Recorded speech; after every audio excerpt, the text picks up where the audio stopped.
Good morning students. हम गांधी जी का सत्याग्रह सिद्धांत देख रहे थे। सामने गांधी जी की मुस्कुराती हुई तस्वीर और उनके कुछ शब्द हैं।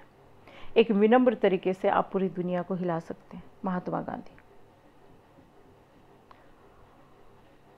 ये शब्द पढ़ने पर क्या फील हो रहा है? क्या ये संभव है? पूरी दुनिया को आप हिला सकते हो विनम्र तरीके से, नैतिकता से, सत्य और अहिंसा के मार्ग से। क्या ये संभव है? क्या दुनिया में ऐसा हुआ है? अगर हम मानव जाति के समस्त इतिहास को देखें तो गांधी जी जैसा व्यक्तित्व नजर नहीं आएगा।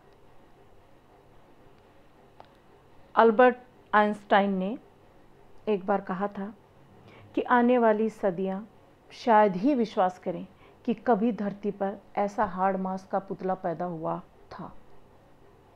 और वास्तव में गांधी जी की छवि को देखने से क्या फीलिंग आती है, कैसा एहसास होता है?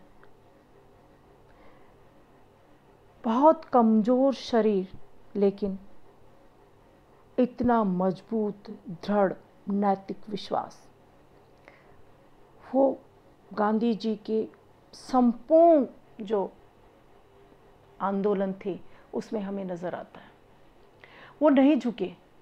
अंततः विश्व की बड़ी साम्राज्यवाद, दुनिया की सबसे बड़े साम्राज्यवादी शक्ति ही झुकी। और हमने जो आज़ादी प्राप्त की थी 1947 में, उस वक्त दुनिया का 3/4 हिस्सा परतंत्र था। अफ्रीका के बहुसंख्यक देश परतंत्र थे। लैटिन अमेरिका में अनेक देश परतंत्र थे। एशिया के अनेक देश परतंत्र थे, गुलामी से जकड़े थे। गांधी जी ने जो आज़ादी का रास्ता दिखाया, उस आज़ादी के रास्ते पर चलकर न जाने कितने देश और आज़ाद हुए। तो वास्तव में ही जो ये सेंटेंस है कि विनम्र तरीके से भी आप पूरी दुनिया को हिला सकते हैं, और सच में उन्होंने पूरी दुनिया को हिलाया। हम बात कर रहे हैं सत्याग्रह के उनके सिद्धांत की। सत्याग्रह के सिद्धांत को समझने के लिए उसके स्वरूप और उसके टेक्निक को समझना होगा। किन तरीकों से सत्याग्रह का आंदोलन चलाया जा रहा था, या गांधी जी ने कौन कौन सी टेक्निक हमारे सामने रखी। पहले नंबर पर आपके सामने है असहयोग। असहयोग का मतलब सहयोग न करना। गांधी जी की मान्यता थी कि अंग्रेज सबसे पहले क्या है, एक व्यापारी जाति है। वो वहीं टिकती है जहां उसको लाभ होता है। इसलिए अगर हम स्वदेशी अपनाएंगे, विदेशी वस्तुओं का बहिष्कार करेंगे, तो वैसे ही हमें छोड़कर चले जाएंगे। अगर छोड़कर नहीं भी जाएं तो हम उनकी अदालतों का बहिष्कार करें, उनकी स्कूलों में अपने बच्चों को नहीं भेजें, अपने मुकदमों को उनकी पुलिस या जो भी अदालतें हैं उनमें लेकर नहीं जाए। अपनी पंचायतें जो पुरातन ज़माने से चली आ रही थी उनके माध्यम से ही अपनी समस्याओं का समाधान करें।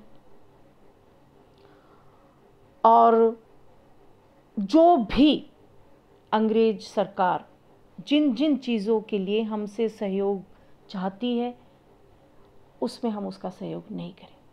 जो भी असत्य है, जो भी अवैध है, जो भी अनैतिक है, जो भी अहितकर है, उसका हम असहयोग करें। गांधी जी का मानना था कि बुराई को सहन करना, बुराई का सहयोग करना न केवल नैतिकता की दृष्टि से बल्कि विधि के विरुद्ध भी है। इसलिए बुराई का किसी भी स्थिति में हमें क्या करना चाहिए, असहयोग करना चाहिए।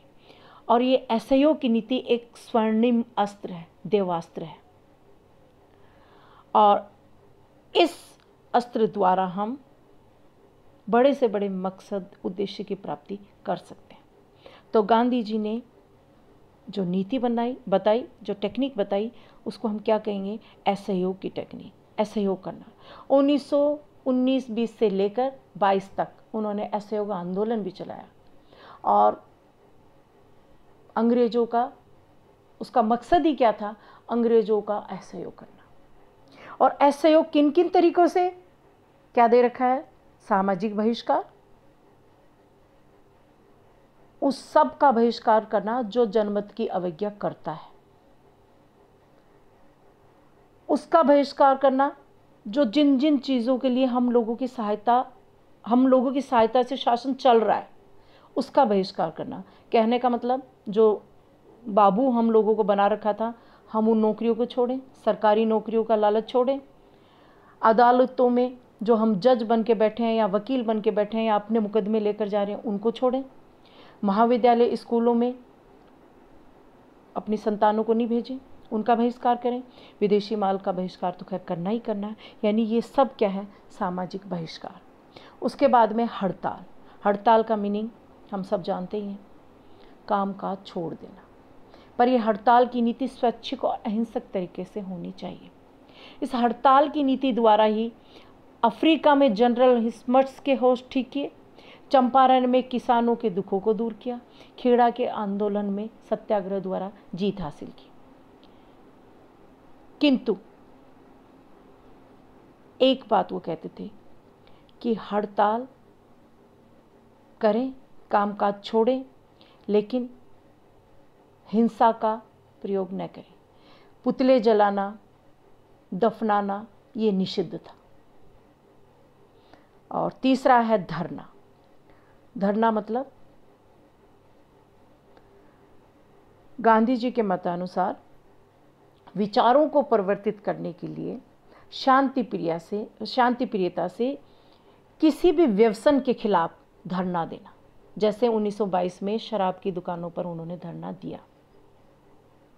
तो ये थी उनकी धरने की नीति। असहयोग के ये 3 तरीके थे, इन 3 तरीकों से हम असहयोग करें। उसके बाद में दूसरा तरीका है सत्याग्रह का, हिजरत। हिजरत का मीनिंग, सत्याग्रह का एक यह भी स्वरूप गांधी जी ने बतलाया।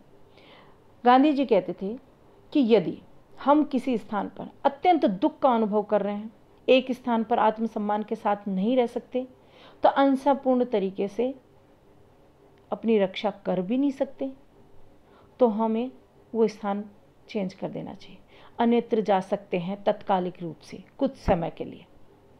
1923 में वारडोली के आंदोलन में, 1939 में लिम्बडी, जूनागढ़, विठलगढ़ के सत्याग्रहियों को उन्होंने अपने घर छोड़ने की सलाह दी थी। और गांधी जी हिजरत को ही एक एग्जाम्पल मानते थे, हिजरत का ही एक एग्जाम्पल मानते थे।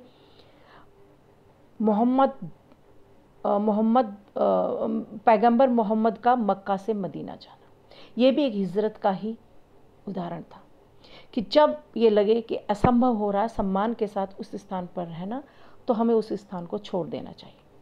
यह भी एक सत्याग्रह की टेक्निक थी। फिर है सविनय अवज्ञा। सविनय अवज्ञा और सामाजिक बहिष्कार में क्या अंतर है? असहयोग है दोनों में ही, उसमें भी असहयोग और सविनय अवज्ञा। असहयोग करना, हमारे द्वारा साथ न देना। किसका?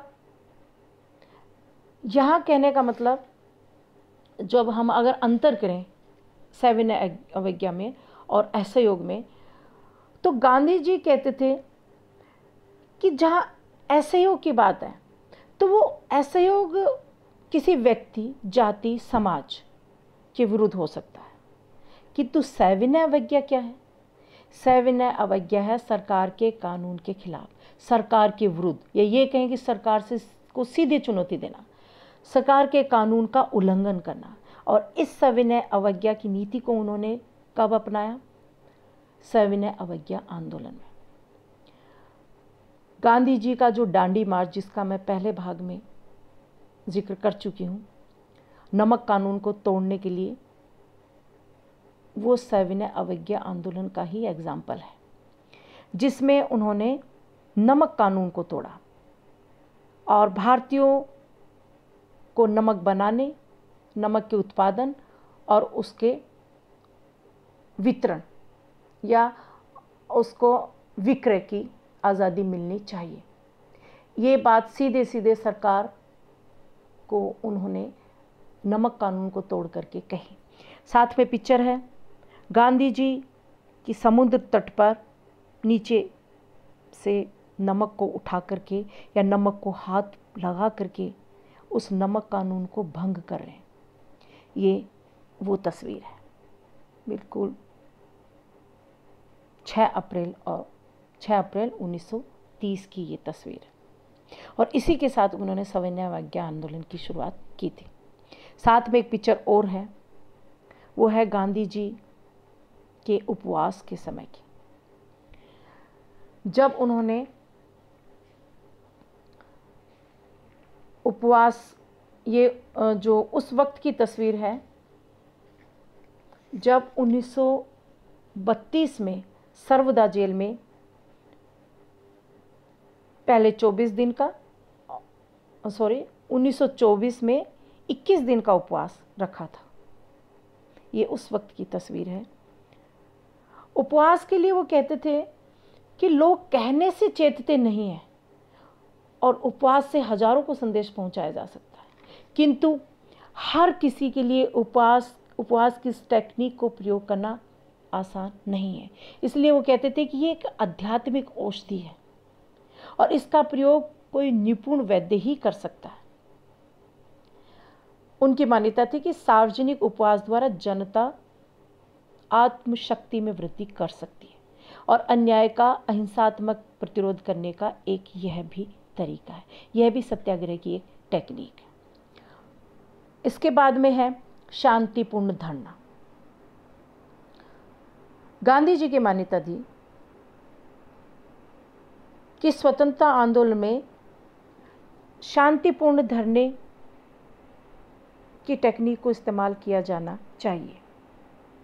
शांतिपूर्ण धरने द्वारा हम अपनी न्यायपूर्ण मांग को सरकार के सामने रख सकते हैं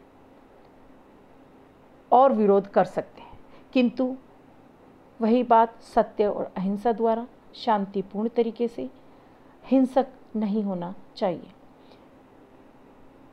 एक जो छठा पॉइंट है वो है शांति सेना का गठन। शांति सेना का गठन ये क्या है? गांधी जी ये चाहते थे कि सत्याग्रहियों की एक सेना बनाई जाए। सत्याग्रहियों की सेना यानी ऐसे लोग तैयार किए जाएं जो इस सत्याग्रह की टेक्निक, आध्यात्मिक और नैतिक टेक्निक को सही तरीके से प्रयोग कर सके। लेकिन ये जो सेनानी होंगे ये वही लोग हो सकते हैं जिनकी जीवन पद्धति ही क्या है? सत्य और अहिंसा के आधार पर, जो सत्य, अहिंसा, अपरिग्रह, अस्तेय, ब्रह्मचर्य, सर्वधर्म, समभाव जैसे विचारों के साथ जीते हों, इन व्रतों का जो अपने जीवन में पालन करते हो। तो इन सत्याग्रहियों की सेना द्वारा सत्याग्रह के मार्ग पर हम आगे बढ़ सकते हैं। उनका मानना था कि इस शांति सेना के जो मेंबर होंगे, जो सदस्य होंगे, वो ऐसे होंगे कि कुछ भी हो जाए, चाहे कुछ भी हो जाए, वो कभी भी उनके मन में वैर भाव नहीं आने देंगे। भले ही मृत्यु का वर्ण करना पड़े, किंतु वैर भाव और क्रोध और ईर्ष्या, द्वेष के भाव उनके अंदर डेवलप नहीं हो पाएंगे। वो अंतिम समय तक सत्य का पालन ही करेंगे। तो ये है गांधी जी की शांति सेना का गठन। साथ में एक पिक्चर है, गांधी जी और है साथ में एक महिला सामने जो नजर आ रही है, सरोजिनी नायडू। ये गांधी जी की जब गिरफ्तारी हो गई थी उस वक्त से थोड़ा पहले की तस्वीर है। सरोजिनी नायडू ने ही फिर इस आंदोलन का संचालन किया था, सविनय अवज्ञा आंदोलन जिसको कहते हैं, और गांधी इरविन पैक्ट के द्वारा उस आंदोलन की फिर समाप्ति हुई थी। और इस पैक्ट द्वारा, जो धरने द्वारा, बहिष्कार द्वारा, जो सत्य और अहिंसा द्वारा सत्याग्रहियों ने